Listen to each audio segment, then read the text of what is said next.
കപ്പൽ ആടി ഉലയുകയില്ല sir. Sir, ഇതിനൊരു കപ്പിത്താനുണ്ട്. രാഘവോ, ഞാൻ ഈ പറയണതൊന്നും നീ കേൾക്കണില്ലേ? രാഘവോ, രാജപ്പോ, ഇവിടെ ആരുമില്ലേ? ഇവിടെ നമ്മൾ പണിയെടുക്കുന്നതിലുപരി പണിയെടുക്കുന്നു മറ്റുള്ളവരെ കാണിക്കുന്നതിലാണ് കാര്യം. ഇതിനധികം ഡീസലൊന്നും അടിക്കണ്ട. പാതി മുക്കാലും മാൻ പവറിലാ ഓടുന്നത്. ജിംനേഷ്യം അല്ല, മഗ്നീഷ്യം.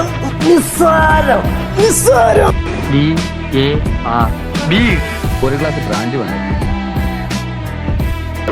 പിന്നെ എനിക്കിവിടെ ചെറിയ പണി വല്ലതും കിട്ടുമോ? വലിയ ബുദ്ധിമുട്ടില്ലാത്തത്. ചെറിയ പണിയാലും മതി. വല്ല നെട്ട് മുറുക്കലോ മറ്റോ. നിന്നെ ഇവിടെ പണിക്ക് നിർത്തിയാൽ പിന്നെ എനിക്ക് പണിയാവും.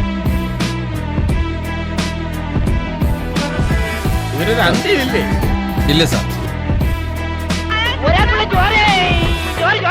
ഇന്ന് ഇറങ്ങിക്കോണം ഈ അങ്കത്തട്ടിന്ന്, ഈ കൊട്ടാര വളപ്പിന്ന്, ഈ ടെറിട്ടറിന്ന്.